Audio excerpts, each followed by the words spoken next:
The crisp morning air drifted through the quiet residential streets of Westchester County.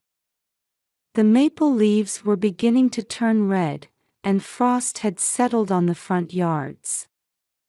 Emily took a sip of coffee while gazing through the kitchen window at the enormous Halloween decorations in her neighbor's yard. "Mom, I can't tie my tie," came Oliver's voice as he descended the stairs. His new school uniform tie was knotted in an odd shape. Emily couldn't help but smile as she began fixing her son's tie. "You have a math test today, don't you?" "Yes, but I studied with Dad last night, so I'll be fine." Seeing her son's confident expression, Emily felt a warmth in her heart. Despite working late into the night, Michael always helped Oliver with his studies. Since their marriage, he had treated her son like his own. The sound of morning news leaked in from the next room. The anchor's voice reported rising stock prices on Wall Street. In this neighborhood, such news was as commonplace as the morning air. In the upscale Scarsdale district, economic news was as important as the weather forecast. Emily's cell phone rang on the kitchen counter, displaying Patricia's name. She let out a small sigh and picked up the receiver. "Good morning, Mother." "Oh, Emily. I need to discuss Jennifer's wedding." Patricia's voice was commanding as usual. "I heard from the venue coordinator. We need to finalize the seating arrangements. And the menu selections. Yes, about Oliver's food allergies." "Emily," Patricia's voice cut coldly through the air. "This is our family's important day. Everything must be perfect. It's at the Ritz-Carlton. You understand, don't you? Many Wall Street executives will be there. The media will be covering it." Emily listened in silence. At the kitchen table, Oliver was reading his textbook while eating cereal. Outside the window, a neighborhood gardener was watering the meticulously maintained lawn. Life in this town was perfectly arranged, like a scene from a movie. "And Emily, I have a request." Patricia's voice suddenly turned sweet. "About your dress, I heard you ordered a new Oscar de la Renta." "Yes, I found it on sale. Please cancel it. Jennifer will be wearing the same designer. We want to avoid mother and daughter wearing the same designer." After hanging up, Emily gazed out the window for a while. Outside, luxury cars passed by one after another.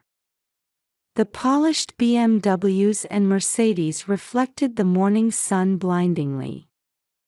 The sound of the approaching school bus brought her back to reality. "Oliver, the bus is here." As she kissed her son's forehead, Emily pondered. 3 days until the wedding. How could she protect her son in this oppressive atmosphere? Her phone rang again, this time with a message from Michael. "Working late tonight. Sorry. But we'll definitely spend the weekend as a family." Emily smiled slightly. At least her husband was on their side. Outside, autumn leaves danced in the wind, creating a peaceful morning scene. As she watched Oliver's retreating figure board the bus, she felt anxious about the coming weekend. Patricia's influence as a board member of the Metropolitan Museum of Art couldn't be ignored in this town. A pristine white Rolls-Royce glided to a stop at the front entrance of the Ritz-Carlton Westchester. The chilly October wind gently traced the hem of Emily's dress. As dusk approached, thin clouds drifted across the sky. "Mom, this place is amazing," Oliver, dressed in a black tuxedo, exclaimed with sparkling eyes. The Brooks Brothers tuxedo, specially ordered, enhanced his dignified appearance.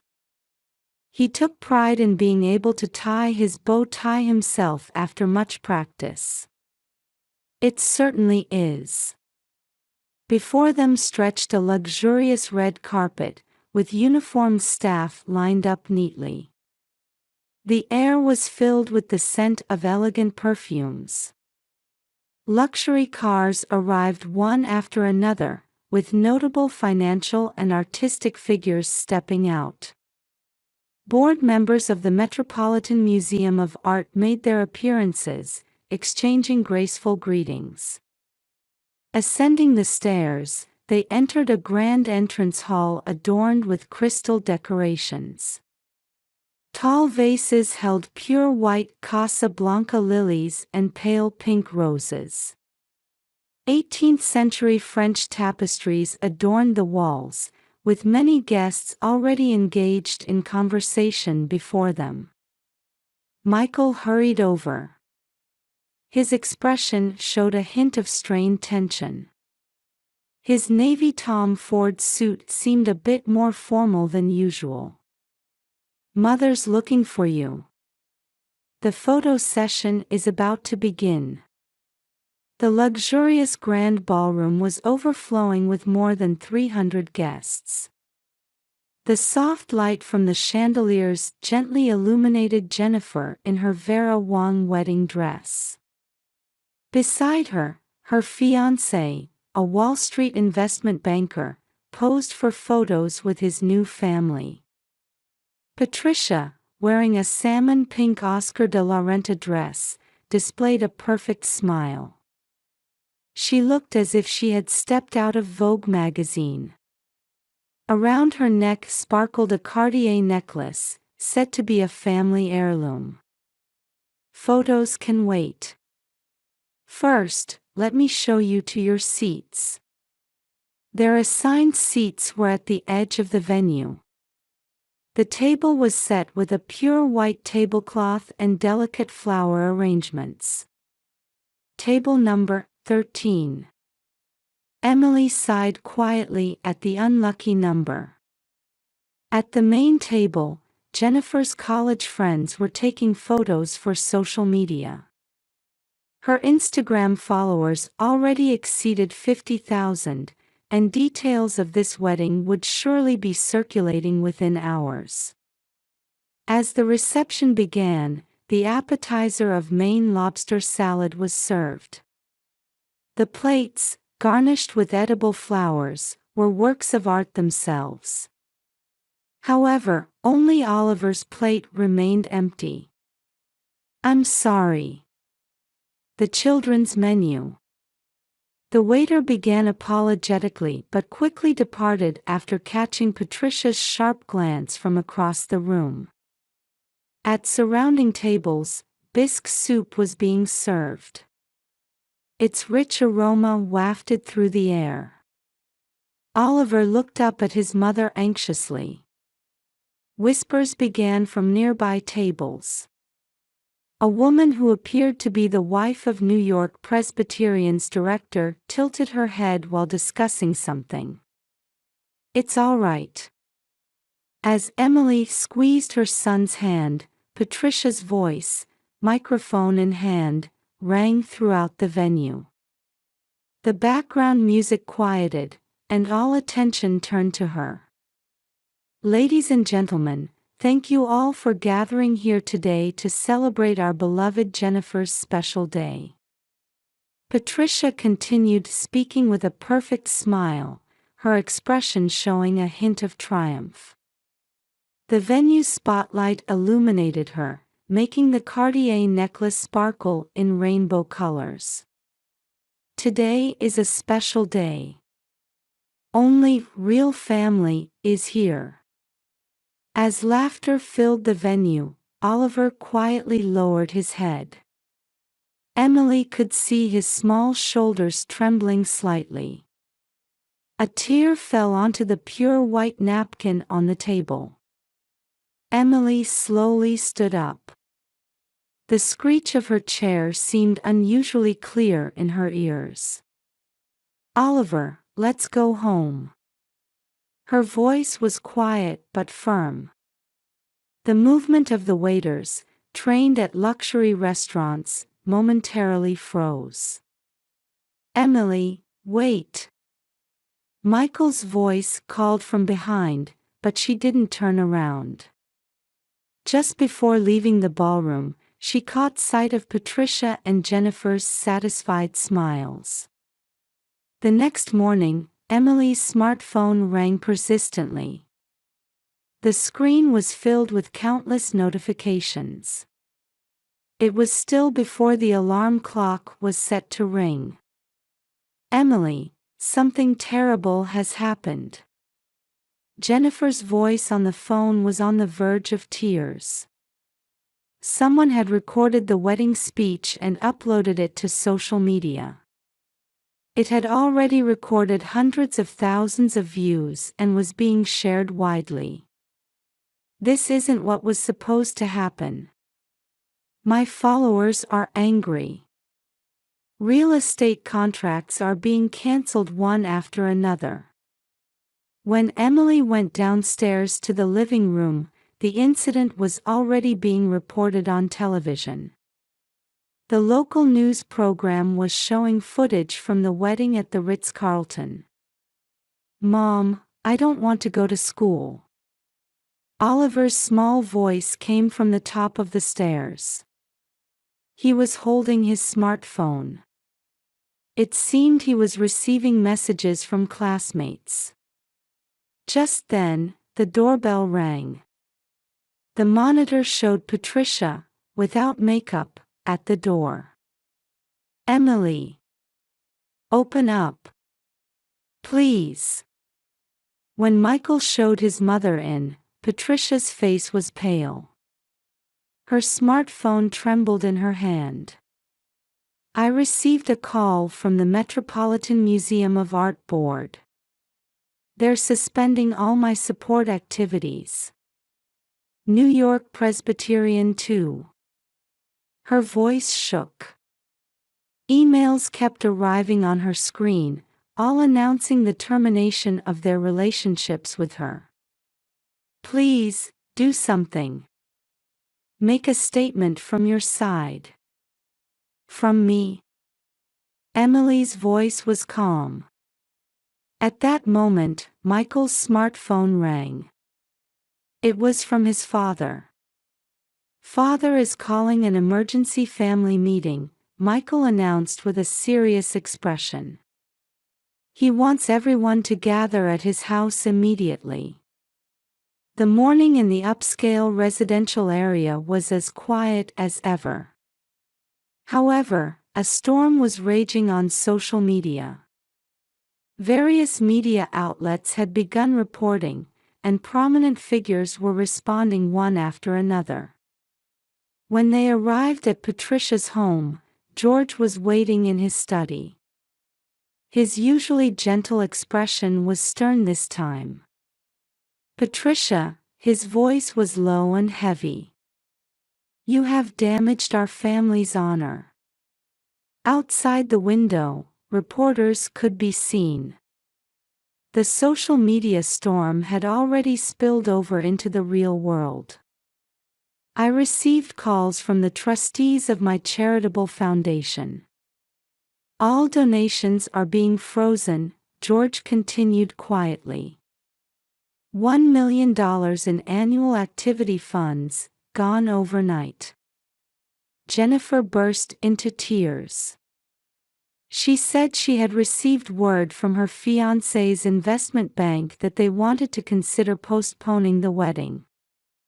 As Michael was about to speak, the butler announced new visitors. Jennifer's fiancé's parents stood there. The father was an executive at the investment bank. His expression was as cold as ice.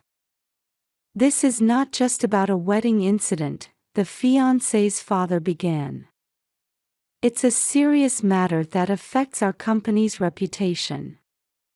It's being discussed at the board level." Patricia collapsed into a chair. How? Just one speech? At that moment, George's cell phone rang. It was from the lawyer. After hanging up, he spoke in a heavy tone. "The local food bank trustees are holding an emergency meeting. Patricia, your position as trustee probably." His words were cut off as the study door opened. Oliver was peeking in. "Grandpa, don't blame Grandma." The small voice echoed in the silent room. "It was my fault. I should have talked to Grandma more." All eyes turned to Oliver. His pure words instantly changed the atmosphere in the room. For the first time, real tears fell from Patricia's eyes. Camera flashes flickered outside the window, heralding the beginning of a new storm. "Emily." Her voice was weaker than ever before. What a foolish thing I." But her words of apology were cut short. Outside, the number of reporters continued to grow, and criticism on social media intensified. Patricia's 20-year reputation as a philanthropist was about to crumble in just one night. The afternoon sun streamed into George's study. A morning newspaper was spread out on the heavy mahogany desk. "This is the conclusion we've reached," George began, speaking quietly but firmly, looking down at the documents on his desk. "First, Patricia will temporarily step down from all charitable activities. She will resign from all trustee and board member positions." Patricia nodded slightly. Her face, without makeup, showed deep fatigue. "Second, we will issue a family apology statement. Emily, this requires your and Oliver's consent. Third," he paused for a moment. "Patricia, we must reconsider our relationship." The room's atmosphere froze. "Father, that's..." As Michael was about to speak up, George raised his hand to stop him. "Half of our assets will be donated to establish a foundation for stepchildren support. This is my condition." Outside the window, camera flashes from reporters continued to flash. People with protest placards had gathered in front of the local food bank. "But, Father," Jennifer spoke with a trembling voice. "That's our future." "Be quiet." George's voice rang sharply. "What your fiancé's family is looking for is our sincerity, not money." At that moment, the butler announced new visitors. "Mr. Thompson, the fiancé's parents have arrived." In the heavy atmosphere, the investment bank executive father of the fiancé entered. His Brooks Brothers suit seemed even more intimidating than usual. "George," he began as he sat down, "I've come to relay the board's conclusion." Everyone held their breath. "Our family's reputation has been affected by this incident as well. However," he took out documents from his briefcase, "depending on your response, there may still be a possibility to restore relations." Jennifer's face lit up with hope. "However," he continued, "there are 3 conditions." The documents were spread out on the desk. First, the establishment of the foundation that George proposed. This is a good perspective. Second, Mrs. Miller's complete retirement, including an apology on social media. And third, he turned to Emily. An official apology and compensation for you and your child. Patricia looked up. For the first time, sincere emotion showed in her eyes. Emily. Her voice trembled. I'm truly sorry. However, an unexpected voice rang out at that moment. I want to forgive Grandma. All eyes turned to Oliver. He looked straight at the adults in the room with unwavering eyes. Because Grandma looks sad. And everyone else looks sad too. His pure words changed the atmosphere in the room. And, Oliver continued. I think we can redo Jennifer's wedding. This time, everyone can have fun together. Michael placed his hand on his son's shoulder. Son. Tears glistened in his eyes. Patricia covered her face with trembling hands. Then, slowly, she knelt before Oliver. Oliver. Grandma was very foolish. Her voice was softer than ever before, filled with genuine emotion. I was only concerned about my appearance and pride. I couldn't see what was truly important. She looked up at Emily. Emily, you are a wonderful mother. And Oliver is my true grandson. Everyone in the room caught their breath at those words. In my life, I thought I was helping many people as a philanthropist. But maybe it was all for my own reputation. She stood up and turned to George. I accept all your conditions. And she took a deep breath. I will donate all my personal assets to the foundation as well. The room fell silent. Mother. Michael's voice trembled. I need a chance to start over, Patricia continued. This time, with real love. The fiancé's father slowly closed the documents. This is proof of real change, he nodded. The board will be satisfied with this. At that moment, Jennifer stood up. I want to redo the wedding too, she smiled at Oliver. This time, with all our real family. Outside the window, a ray of sunlight broke through the clouds, as if announcing a new beginning. George quietly stood up and gazed at the old mechanical clock in his study. Sometimes, he began slowly, a crisis teaches us the truth. He signed the documents and handed them to the fiancé's father. Let's call the new foundation the Oliver Foundation. For the education and support of stepchildren. Oliver's eyes widened. My name? Yes, George showed a gentle smile for the first time. Because you taught us adults the true meaning of family. Emily hugged her son. In her arms, Oliver whispered softly. Mom, we've become a real family now, haven't we? 1 year later, in autumn. More than 500 people gathered in the Metropolitan Museum of Art's auditorium. Patricia stood at the podium. Her once overbearing demeanor had disappeared, replaced by a gentle expression as she spoke. Prejudice against stepchildren is a deep-rooted problem in our society.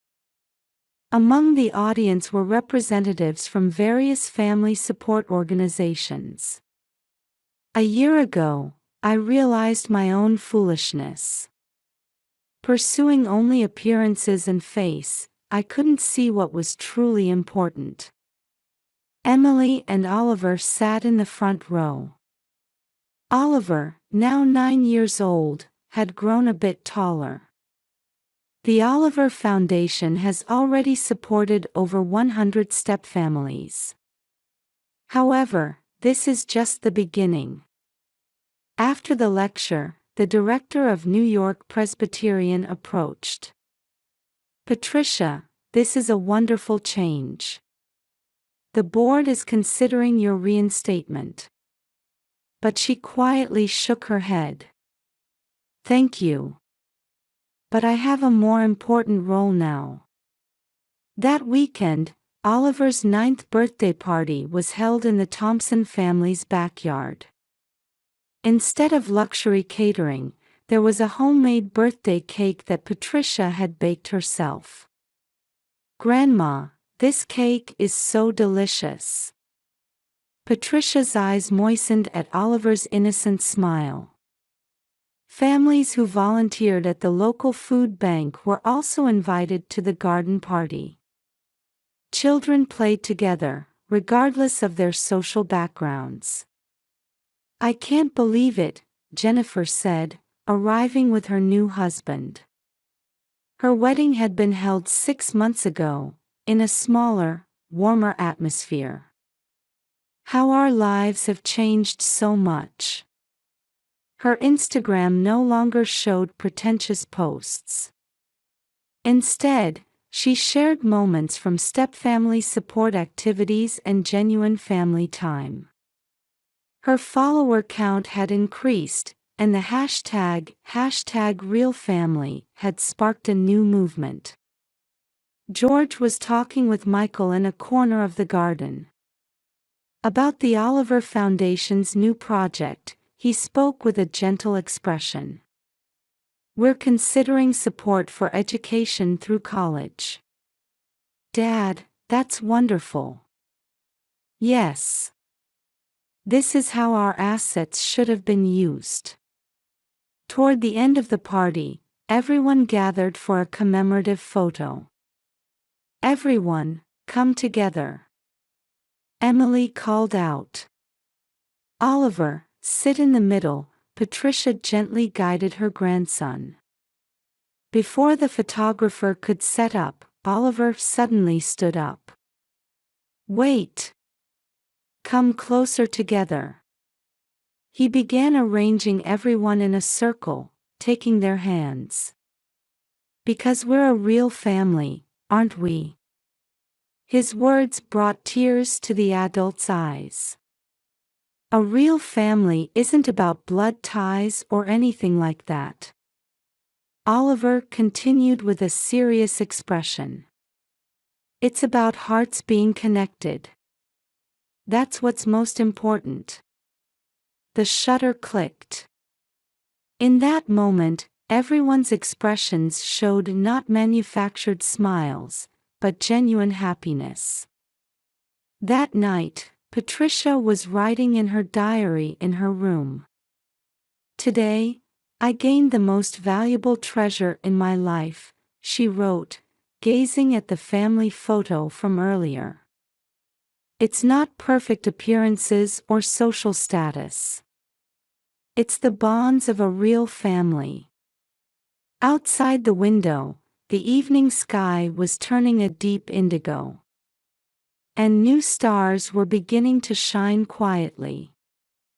A new notification appeared on Emily's smartphone. Warm comments were pouring in on the family photo Patricia had posted. With the hashtag #RealFamily, she had added a short message. "With my precious grandson who taught me the true meaning of family bonds." In the photo, Oliver's smile shone brighter than anything else.